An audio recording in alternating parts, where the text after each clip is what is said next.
arī apsveic ar uzvaru. Rezultīvu spēli un noslēdzām pārbaudas ciklu ar pārliecinošu uzvaru vismaz rezultātu ziņā. Kā ar tavām acīm bija šī spēle? Jā, nu sākumā es gribu visus apsveikt ar 4. māja svētkiem un vēlreiz pateikties arī mūsu līdzjutējiem, kas šeit dzīvo, kas atnākuši, atkal sajutāmies pēc mazliet kā mājās. Jā, bija labs atbalsts un tas arī mums radīja tādu, teiksim, papildus spēku. Jā. Kopsumā par spēli, protams, iepriecina rezultāti, ka mēs daudz iemetām. Bija ļoti daudz labu momentu, bet arī pašā laikā mazliet nepatīk tā nesakoncentrētība otrajā trešdaļā, ka mēs izgājām mazliet pavirši pēc 3-0, sākām pieļaut kļūdas, teiksim, tādas sīkas kļūdas, bet no tām sīkām tā spēle mazliet pazaudējās, bet, nu, kopsumā puiši maliči uzvarēja, ir pie kā piestrādāt, jā, bet mēs vēlreiz pārliecinājāmies to, ja mēs visus pareizi izpildam, tad mēs varam cīnīties ar jebkuru pretinieku. Un tas ir pats galvenais, ka viņi arī to sajūt, ka, ja pareizi nospēlē, tad var sanākt viss. No tavas pieredzes, Harī, 3-0 rezultāts. Nav grūti pēc pirmās trešdaļas kaut kā emocionāli? Es jau tāpēc teicu, likās, ka tā pirmā trešdaļa mums tik labi devās.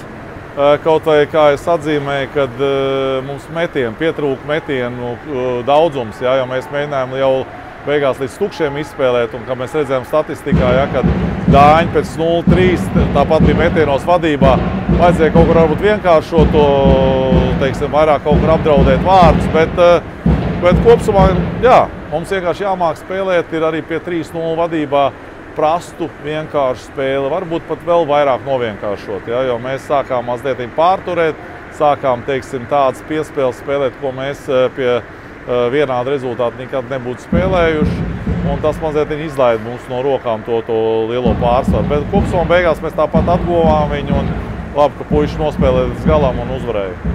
Arī pēdējās spēlēs līderi, gan pret Šveici, gan arī šodien daudz vārds pirmā mājiņa iemet. Kaspars šodien 3 iemet arī iepriekšējās spēlēs, vai esi apmierināts ar... Tas ir labi, jā, tas ir labi. Vienmēr jau no pirmās mājiņas prasība ir lielāka nekā no pēdējām, kaut es uzskatu, mums ir visas mājiņas vienvērtīgas, jā.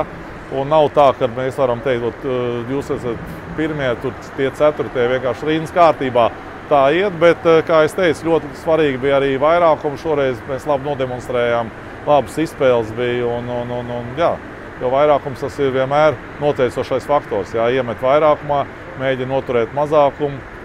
Arī atzīmēšu to, ka disciplīna otrā trešdaļā mazliet pievīla, jā, tās paviršības, tās āķēšanas, kas mums mazliet izsit no spēles ritma, bet kopsumā pamācījāmies mazākumu. Arī tas bija labi, tā kā, nu, gatavojamies pasaules čempionātam.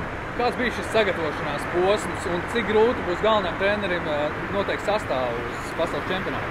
Nu jā, protams, jāapdomā. Tā ir uzreiz to grūti teikt, bet patīkam, ka visi puiši cīnījās. Visi puiši cīnījās, neskatoties to, kurš spēlē mazāk vai vairāk, jā, un pašaizliedzīgi spēlē. Un es domāju, mums būs, nu jā, būs galvas sāpes, bet viennozīmīgi puiši radoši visu. Un kā mēs redzam, kas man patīk, kad kustība bija laba. Ja? Bija laba kustība jau ar Šveici, un tagad tā kā tas mums ir jāsaglabā.